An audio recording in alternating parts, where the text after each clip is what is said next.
नमस्कार दोस्तों, teaching with Shivam में आप सभी का हार्दिक स्वागत है। आज की क्लास में हम देखेंगे सिंधु घाटी सभ्यता। तो सिंधु घाटी सभ्यता का पहला पार्ट हमारा हो चुका है। आज उसी क्रम में आगे बढ़ाते हुए सिंधु घाटी सभ्यता का दूसरा भाग देखेंगे।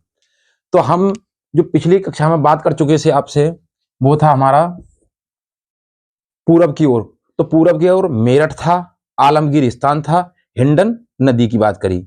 अगर बात करें उत्तर की ओर, तो उत्तर में कौन था? जम्मू कश्मीर राज्य था, मांडा था और अखनूर जिला था। नदी की बात करें तो चिनाब नदी थी।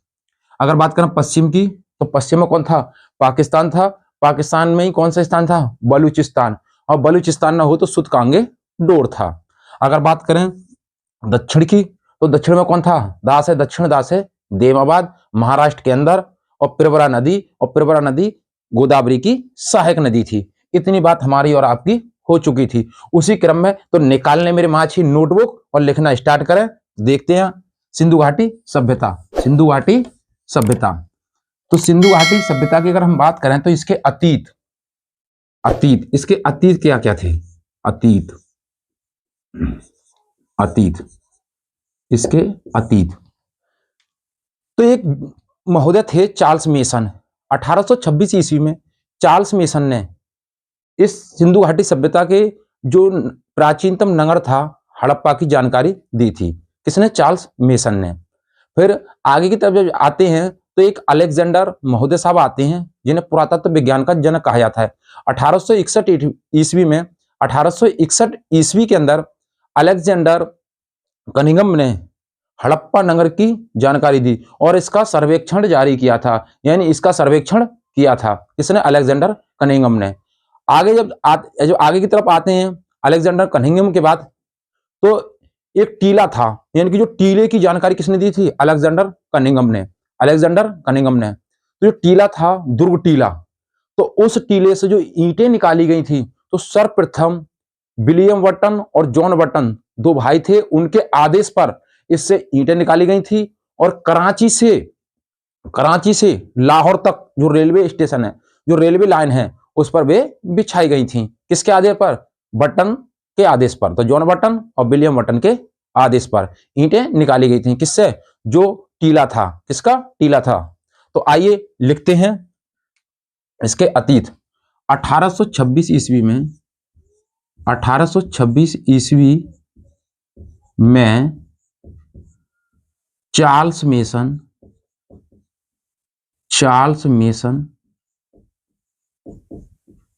मेसन ने प्राचीनतम नगर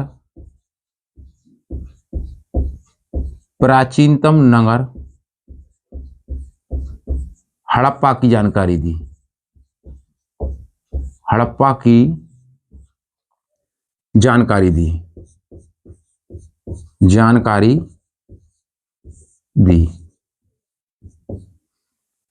आगे की तरफ आते हैं तो 1853 में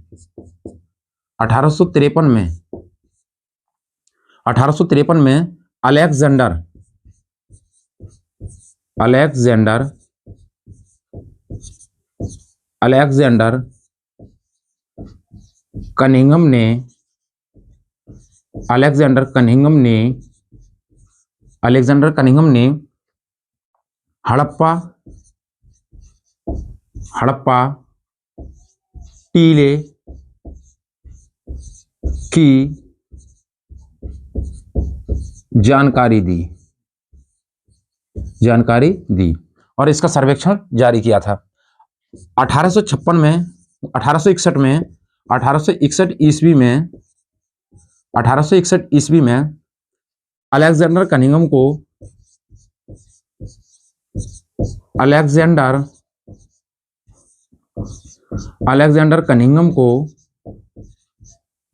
भारतीय पुरातत्व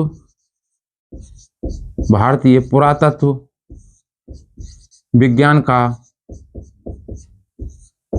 का जनक माना जाता है। तो 1861 ईस्वी के अंदर अलेक्जेंडर कनिंघम को पुरातत्व विज्ञान का जनक कहा गया था और 1853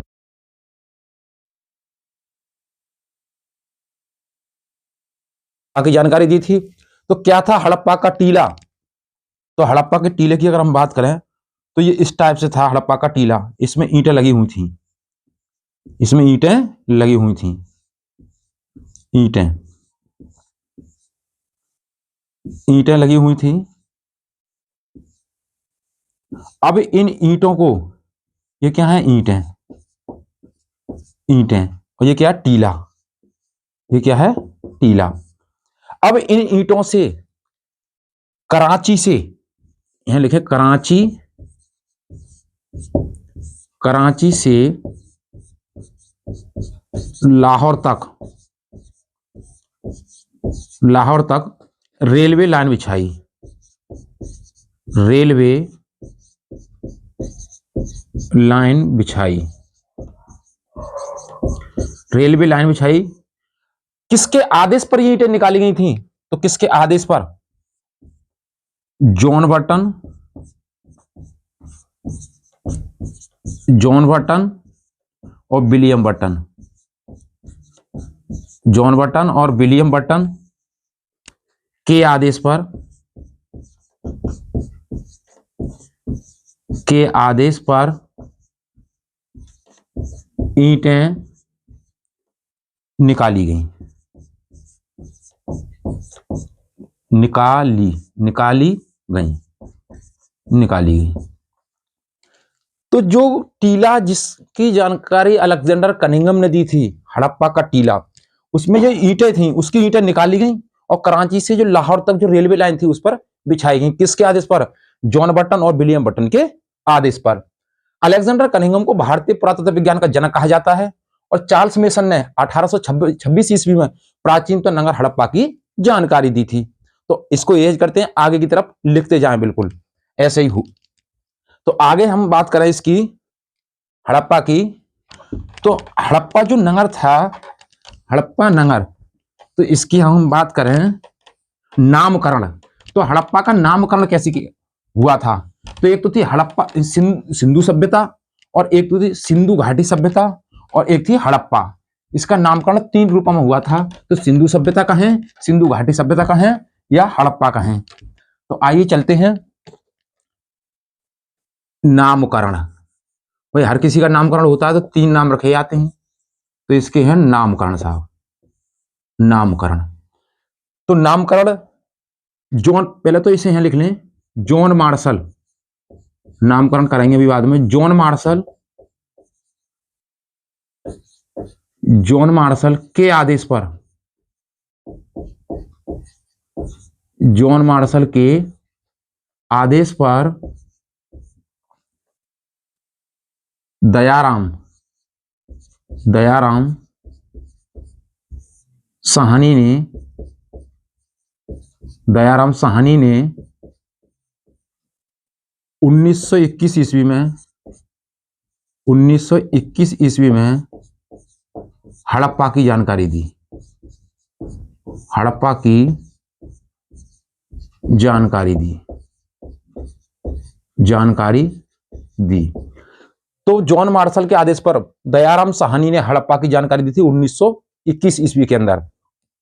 तो इसकी नामकरण की अगर हम बात करें तो पहला था इसका सिंधु सभ्यता, सिंधु सभ्यता। तो सिंधु सभ्यता किसने कहा था? जॉन मार्शल ने, कि भी ये क्या है? सिंधु सभ्यता है, जॉन मार्शल, जॉन मार्शल ने। दूसरा था इसका नाम सिंधु घाटी सभ्यता, सिंधु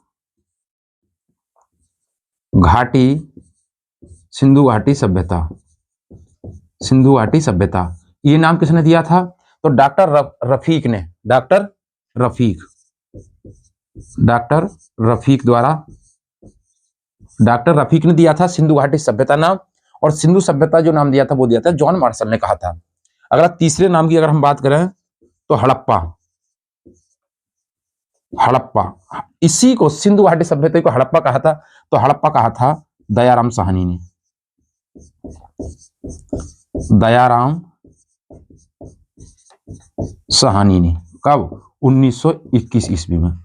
अब जो हड़प्पा था, जो हड़प्पा था, इसकी जो दयाराम साहनी ने कहा था, तो इसके हड़प्पा को दो भागों में बांटा गया था, एक नंगर टीला और एक दुर्ग टीला की जो खोज की थी वो दयाराम साहनी ने 1921 ईस्वी में की थी। तो हड़प्पा ये कहां पर है, तो ये है पाकिस्तान में, पाकिस्तान में मोंटगोमरी जिला, मोंटगोमरी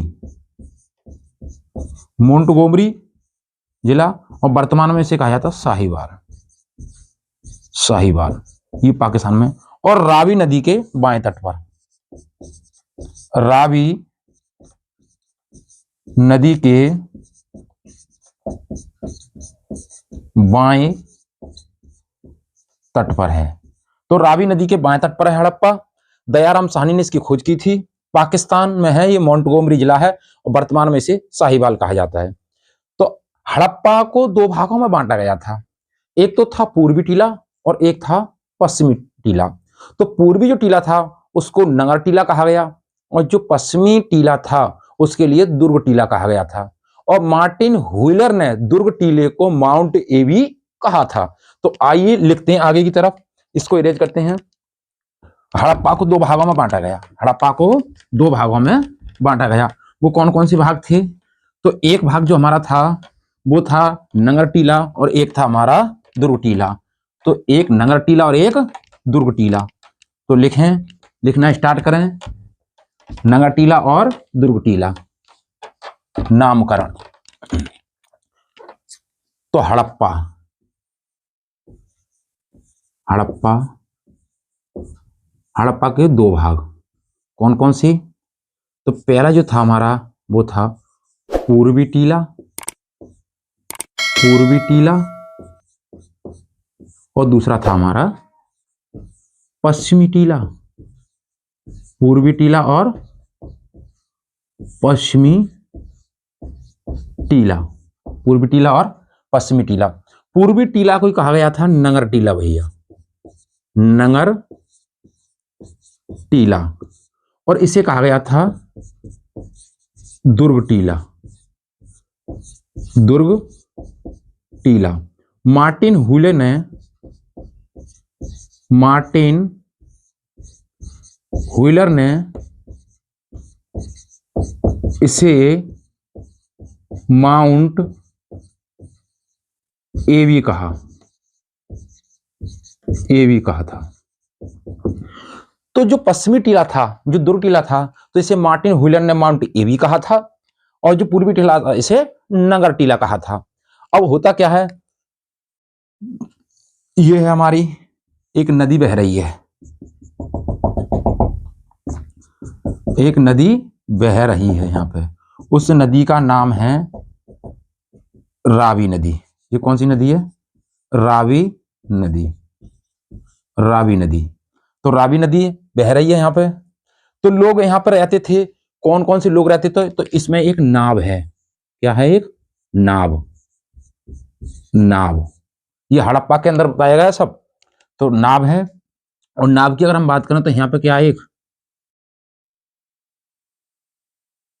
अन्नागार, 3 और 3 6 और 3 9 और 3 12, तो 12 अन्नागार, 12 अन्नागार, 12 अन्नागार मिली कहां पे, हड़प्पा में। जब हड़प्पा की खोज की गई थी तो 12 अन्नागार मिले जहां अन्न रखा जाता था, जहां अन्न का भंडारण था, अन्न रखा जाता था सिंधु घाटी सभ्यता के अंदर, हड़प्पा के अंदर। और क्या मिला था, जौ के साक्ष्य, यहीं पे लिख लें, जौ के साक्ष्य, जौ के साक्ष्य, याद रखें जौ के साक्ष्य मिले थे। लेकिन उत्तम किस्म की जौ की बात करें तो वो बनवाली हो जाएगा, बनवाली हरियाणा के अंदर। लेकिन यहां पर कैसे थे मिले, जौ के साक्ष्य मिले थे। अब जब यह अन्नागार था तो लोग काम करने के लिए आते होंगे, तो महिला भी काम करते होंगी और पुरुष भी काम करते होंगे, और नहाने के लिए भी और जो प्रशासन अधिकारी भी होंगे वहां पर, क्योंकि जब मंडी वगैरह होती है तो वहां पर अधिकारी भी बैठते हैं, पुरुष भी काम करते हैं, महिला भी काम करती हैं, और मजदूर भी होते हैं। तो बैरक, मजदूर का जो रहने का स्थान होता है उसे बोलते हैं बैरक, उसे क्या बोलते हैं, बैरक। तो एक यहाँ पे क्या था, एक चबूतरा था, ये क्या था, चबूतरा, चबूतरा सा बना ले यहाँ पे एक महिलाओं को बैठने के लिए क्या था, एक चबूतरा, एक चबूतरा था, चबूतरा, चबूतरा था एक। और क्या था यहाँ पे, प्रशासनिक आवास, प्रशासनिक आवास, प्रशासनिक, प्रशासनिक आवास, प्रशासनिक आवास, प्रशासनिक आवास मिला था। जो चबूतरा था वो महिलाओं को बैठने के लिए, महिलाओं के लिए जब बैठते हैं, महिलाओं के लिए काम करने के बाद जब बैठते थे उस चबूतरा पर बैठती थी महिलाएं, तो महिलाओं के लिए ये चबूतरा था, प्रशासनिक आवास था। और ये क्या था यहाँ पर, बैरक, बैरक, बैरक क्या होता है भैया, मजदूर के लिए, जो मजदूर लोग होते हैं वहां पर किस पर बैठते थे, वो बैरक पर बैठते थे, किस पर, बैरक पर। और यहीं पे क्या था, श्रमिक आवास, श्रमिक, श्रमिक आवास, श्रमिक आवास, जो मजदूर थे उनको रहने का भी स्थान था, श्रमिक आवास, प्रशासनिक आवास। और बैरक मजदूर था, महिलाओं के लिए एक चबूतरा था वहीं बैठने के लिए। 12 अन्नागार मिले थे, 12 बड़े बड़े अन्नागार मिले थे, और जौ के साक्ष्य मिले थे, कहां, हड़प्पा के अंदर, हड़प्पा के अंदर। तो आगे की तरफ चलते हैं, तो चबूतरा कैसा था, गोलाकार चबूतरा, तो चबूतरा भी लिख लें, गोलाकार, गोलाकार चबूतरा था। तो आइए आगे की तरफ चलते हैं। तो जो हमारा हड़प्पा था, हड़प्पा की खोज दयाराम साहनी ने 1900 ईस्वी में की थी। पूर्वी टीला और नगर टीला दो भागों में बांटा, पूर्वी टीला और पश्चिमी टीला दो भागों में बांटा गया था। पश्चिमी टीला को दुर्ग टीला कहा गया था, मार्टिन व्हीलर ने इसे माउंट एबी कहा था, और जो पूर्वी टीला था इसे नगर टीला कहा गया था। हड़प्पा में जो क्या क्या साक्ष्य पाए गए थे, तो रावी नदी बह रही है वहां पे, और रावी नदी में क्या एक नाव पाई गई थी, एक नाव थी। 12 बड़े बड़े अन्नागार थे जहां पर अन्न रखा जाता था, अन्न का भंडारण होता था। जौ के साक्ष्य मिले थे, तो इसका मतलब यह वहां पर जौ भी था, वहां पर जौ भी थे, जौ। और जब अन्नागार था तो जौ होंगे तो और क्या होगा, वहां पर गेहूं भी होंगे। मंडी वगैरह में देखे होंगे तुमने, जौ होते हैं, गेहूं होते हैं, तो जौ के साक्ष्य मिले थे और गेहूं थे। 12 अन्नागारों में क्या रखा था, गेहूं का गोदाम था। श्रमिक आवास, तो जो मजदूर होते हैं, तुमने देखा होगा मंडी वगैरह में काम करते हैं श्रमिक लोग, तो श्रमिक आवास था उनको रहने के लिए। और प्रशासनिक आवास, जो कर्मचारी होते हैं उन कर्मचारियों को जो सरकारी वेतन लेते हैं, प्रशासनिक आवास था उनको रहने के लिए। और एक बैरक मजदूर था जहां मजदूर बैठते थे। और महिलाओं के लिए एक चबूतरा था। चबूतरा कैसा था, गोलाकार चबूतरा था, किसके लिए, महिलाओं के लिए। आगे की तरफ चलते हैं, और क्या क्या पाया गया था हड़प्पा के अंदर, तो इसे इरेज करते हैं। तो इस बात को आप समझ पाए होंगे कि हड़प्पा था, तो हड़प्पा को जो टीला था, हड़प्पा का टीला, इसे भैया दो भागों में बांटा गया था। इसे दो भागों में जब खोज की तो दो भागों में बांटा था। कौन कौन से, तो एक पूर्वी टीला और एक भाई पश्चिमी टीला, एक पूर्वी टीला और एक पश्चिमी टीला। अगर अब बात करें कि इसके नगर वगैरह कैसे थे, इसके नगर वगैरह कैसे थे, तो नगर की बात करें, इसके नगर, तो नगर कैसे कैसे बसे हुए थे हड़प्पा के, उसी के आगे लिखते जाएंगे।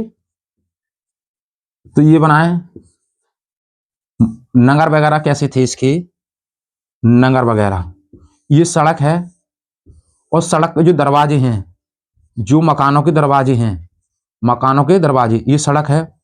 तो मकानों के दरवाजे आमने सामने खुलते थे, तो मकानों के दरवाजे यही लिखें, मकानों के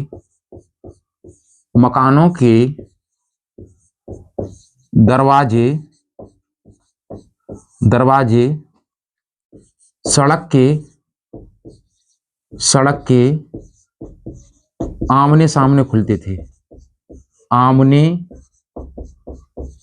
सामने खुलते थे, खुलते थे। तो आमने सामने की बात करें तो कितना कितना 90 अंश के कोण पर, किसके, 90 अंश के कोण पर। तो इसे क्या कहा गया था, सर्कस ग्रिड पत्ती या सर्कस ग्रिड पैटर्न। तो इसे कहा गया था सर्कस ग्रिड पद्धति या पैटर्न।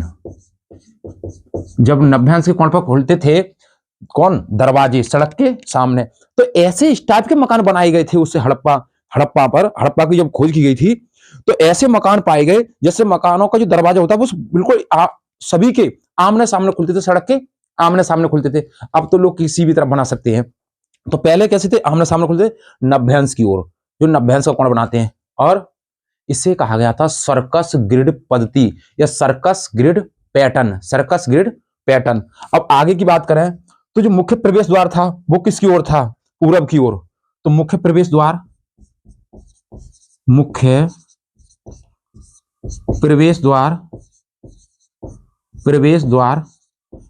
किसकी ओर था, पूर्व की ओर। मुख्य प्रवेश द्वार किसकी ओर था, पूरब की ओर था। कब्रिस्तान भी पाए गए थे यहां पे। तो कब्रिस्तान कैसे थे, अब लोग मरेंगे तो कब्रिस्तान भी होंगे। तो कब्रिस्तान 37 प्रकार, या इसी को कहा गया था RS 37 प्रकार की।